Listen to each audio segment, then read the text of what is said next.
औरत का फैसला।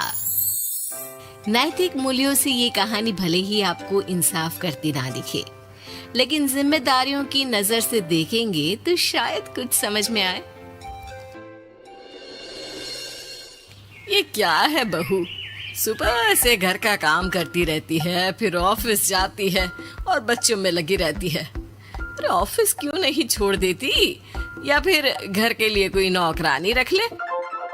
कैसी बात कर रही है माँ? जानती तो है ना अभी इनके ऊपर कितना लोन है। थोड़ा ही सही मदद कर देती हूँ तो अच्छा लगता है, और अभी उनको मेरे पैसे की जरूरत भी तो है। सुधा चंदर को बचपन से प्यार करती थी। एक ही मोहल्ले में खेल कूद कर बड़े हुए दोनों। जहाँ सुधा संपन्न परिवार से थी तो वहीं चंदर का परिवार आर्थिक परेशानियों से जूझता ही रहा। लेकिन सुधा की जिद के आगे किसी की नहीं चली। सुधा, कल ऑफिस जल्दी जाना है और 2 दिन के लिए गुजरात ऑफिस के काम से भी जाना होगा। अरे कैसी बात कर रहा है बेटा, बहू को अगले महीने बच्चा होने वाला है, इस वक्त तो उसके साथ रहे। अरे कोई बात नहीं ना माँ, उनको जरूरी काम होगा, वरना मेरा चंदर ऐसे वक्त में मुझे छोड़कर कभी नहीं जाता। चंदर सुबह घर से निकलता तो आधी रात को घर में घुसता, वो भी शराब के नशे में। चंदर की माँ उसे खूब समझाती। अरे माँ, देख रही हो ना कितना कर्जा है सर पर, काम करना पड़ता है, दिन रात काम नहीं करूँगा तो घर कैसे चलेगा। अरे लेकिन बहू को भी तो देख लिया कर, इस हालत में भी घर का बाहर का सारा काम करती है। चंदर तो जैसे माँ की बात सुनकर भी अनसुना कर देता है। ऑफिस के बाद चंदर का फोन माँ के पास आता है।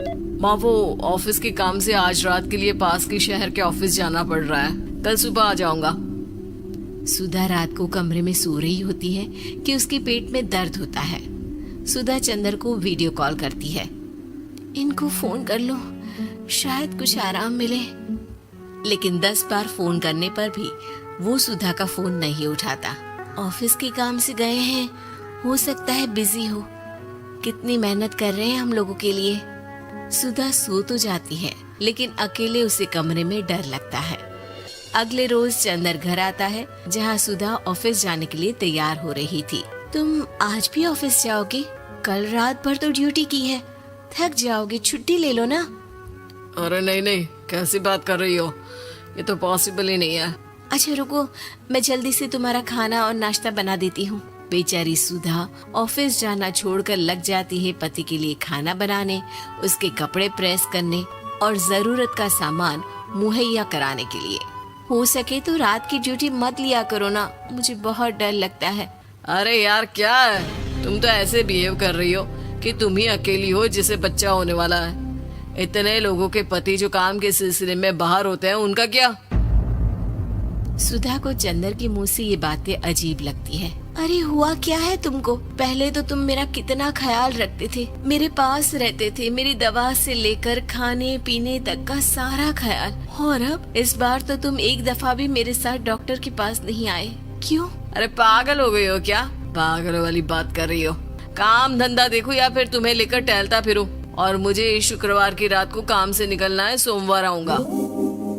सुधा को समझ में नहीं आता कि क्यों अचानक से चंदर को फील्ड का काम मिल गया है। लेकिन एक दिन, सुधा, मैं और चंदर जरा एक रिश्तेदार के घर जा रहे हैं, तुम भी तैयार हो जाओ, घर में अकेली कैसी रहोगी। अरे नहीं नहीं, इस हालत में इसे लेकर जाना ठीक नहीं है। अरे लेकिन मैं ऑफिस भी तो जाती हूँ, फिर घर में अकेले। चंदर उसकी कोई बात नहीं सुनता। वो सीधा कार निकाल कर माँ को लेकर चला जाता है। सुधा घर के काम में लग जाती है कि अचानक उसकी नजर चंदर के बैग पर पड़ती है, जिसमें एक कागज दिखाई देता है। इनके कागज भी ना इधर उधर फैले होते हैं, एक भी खो जाएगा तो बवाल करेंगे। लेकिन जैसे ही सुधा वो कागज खोल कर देखती है तो वो सदमे में आ जाती है। दरअसल वो कागज नहीं, बल्कि चंदर और उसके ऑफिस में काम करने वाली लड़की चांदनी की गोवा की टिकट होती है। सुधा चंदर के बैग को खोलकर देखती है तो उसे होटल के बिल से लेकर महंगे गिफ्ट्स और दूसरे शहरों के टिकट मिलते हैं। सुधा को समझते देर नहीं लगती कि उसका पति किसी और लड़की के साथ है। चंदर के आने पर सुधा उससे बात करती है। अरे नहीं नहीं, ऐसा कुछ नहीं है, तुमको गलत फहमी हो गई है।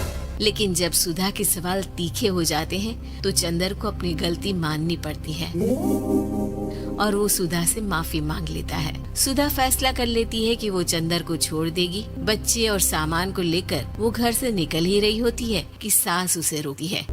कहाँ जाएगी बेटा, रुक जा। चंदर को सुधा का जाना खल नहीं रहा था।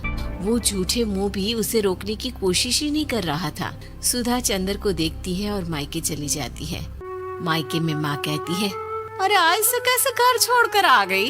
कौन सा चंदर तुझे छोड़ रहा था? माफी तो मांग ली थी ना। देखो बेटा, बेटी डोली में जाती है और अर्थी में ही निकलती है। पर पापा, मेरा आत्मसम्मान उसका क्या?